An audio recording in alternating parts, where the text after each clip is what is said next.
ज्योति जी election लड़ रही हैं, ज्योति जी ये कर रही हैं, तो उस पर भी मैं क्लियर कर रहा हूँ कि ज्योति जी के साइड से हमारे पास कोई ऑथेंटिक इन्फॉर्मेशन नहीं है कि वो चुनाव लड़ रही हैं कि नहीं लड़ रही हैं। भैया आप हैं कौन? आप हैं कौन? आपकी हस्ती क्या है? एक पत्नी अपने पति के मैनेजर को जानकारी देगी। नौकरानी के साथ गलत करने का मामला भी सामने आया है, जिसे आनन फानन में पैसा देकर दबाया गया। वो भी हम खुलासा करेंगे और सबूतों के साथ खुलासा करेंगे। नमस्कार, देशवा न्यूज देख रहे हैं आप। आपके साथ मैं अमित झा। देखिए, हम बार बार ये कहते हैं कि ज्योति सिंह जो जिसके साथ सब कुछ हो रहा है, जिसके साथ सब कुछ गलत ही हो रहा है, लेकिन वो उफ तक नहीं करती है। अपनी लड़ाई लड़ रही है, इस बात की कोशिश कर रही है कि वो समाज में एक अच्छा मैसेज दे सके, सामाजिक कार्यों को कर रही है, चुनाव की तैयारी भी कर रही है और बार बार ये कहती है कि अगर जनता चाहेगी तो वो विधानसभा चुनाव लड़ेगी। ये तो एक पहलू है। लेकिन आज अभिषेक, जो पवन सिंह के मैनेजर हैं, उन्होंने कई चैनलों को इंटरव्यू दिया है। देखिए, बात अनुपमा यादव की हो रही थी। अनुपमा यादव से नाराजगी समझ में आती है, क्योंकि अनुपमा यादव ने एक तरह से मोर्चा खोल दिया है पावर स्टार पवन सिंह के खिलाफ। तो उनके बारे में अभिषेक सिंह अपनी राय रख रहे थे, लेकिन उसमें भी एक कलाकार को बॉयकॉट करने की बात अभिषेक सिंह ने कहकर यह जाहिर कर दिया कि इन लोगों की मानसिकता क्या है। देखिए कैसे ये कह रहे हैं भाई साहब कि अनुपमा यादव जहां भी जाएं या ऐसे कोई भी आर्टिस्ट जो पवन सिंह की खिलाफत करते हैं, पवन सिंह के खिलाफ बयान देते हैं, उनके शो को बायकॉट करना चाहिए। मेरे सारे दर्शकों से निवेदन है, ऐसे आर्टिस्ट को चिन्हित करें जो आपके स्टार को बदनाम कर रहा है और बिल्कुल उनको हर मंच से वॉकआउट कीजिए, उनका बहिष्कार कीजिए। तब समझ में आ जाएगा उनको कि किसी के खिलाफ बोलने का क्या मतलब होता है। तो आप समझिए कि किसी के रोजी रोटी पे लात मारने की कोशिश, दर्शकों को भड़काने की कोशिश, और इस भड़काने में अगर खुदा ना खास्ता अनुपमा यादव के साथ किसी तरह की अनहोनी होती है, कोई मारपीट होती है, तो क्यों ना इसका दोषी अभिषेक सिंह को माना जाए। दूसरी बात, अब आते हैं ज्योति सिंह पे। यही लोग कहते हैं, यही लोग ज्ञान देते नहीं थकते हैं कि आखिर भैया पति पत्नी के मैटर में किसी तीसरे को नहीं बोलना चाहिए। लेकिन यह ज्ञान सिर्फ दूसरों तक के लिए रहता है, यह ज्ञान सिर्फ उन लोगों के लिए रहता है जो पवन सिंह की खिलाफत करते हैं और ज्योति सिंह का समर्थन करते हैं।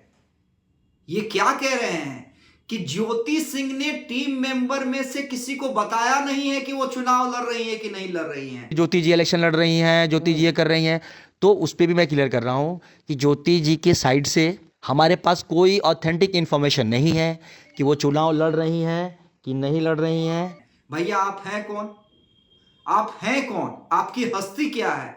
एक पत्नी अपने पति के मैनेजर को जानकारी देगी कि हाँ भैया या हाँ जी अभिषेक जी, मैं चुनाव लड़ने जा रही हूं, आप लोग मेरा समर्थन करेंगे कि नहीं करेंगे? मतलब आप अगर ये आशा रखे हुए हैं कि ज्योति सिंह आपको कॉल करे या आपके और किसी टीम मेंबर को कॉल करे, तब तो आप लोगों की बेवकूफी है, आप लोगों की गलतफहमी है। और एक बात जो कम लोगों को पता है, वो भी हम आप दर्शकों को बता देना चाहते हैं।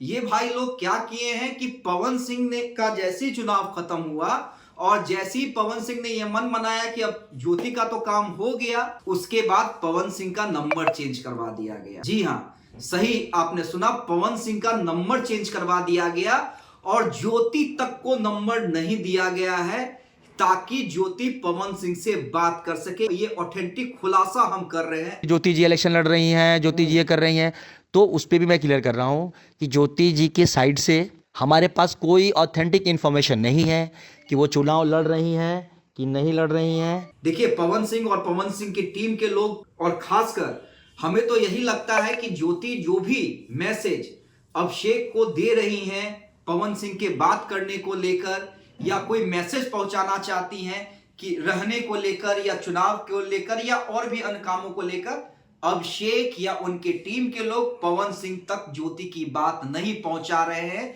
इस इंटरव्यू से, जो अभिषेक सिंह इंटरव्यू दे रहे हैं, उससे यही साबित होता नजर आ रहा है और हकीकत भी यही है। अब सवाल ये उठता है कि ये भाई साहब है कौन? आखिर ये पवन सिंह और ज्योति सिंह के रिश्ते को कैसे तय कर रहे हैं? ये कैसे कह रहे हैं कि ज्योति सिंह ने इन्हें इंफॉर्मेशन नहीं दी?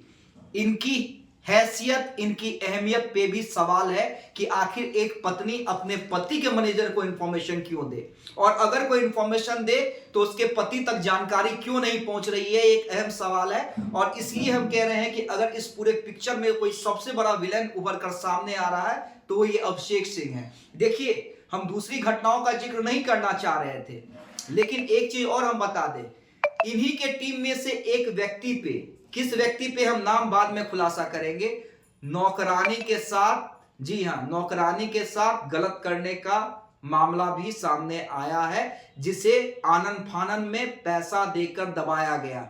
वो भी हम खुलासा करेंगे और सबूतों के साथ खुलासा करेंगे। अगर हम कोई बात कहते हैं तो यूं ही नहीं कहते हैं। लेकिन अगर आप लोग ज्योति सिंह के समर्थन में हैं, अगर आप लोग चाहते हैं कि एक बेटी आगे बढ़े, तो इस खबर को ज्यादा से ज्यादा शेयर कीजिए।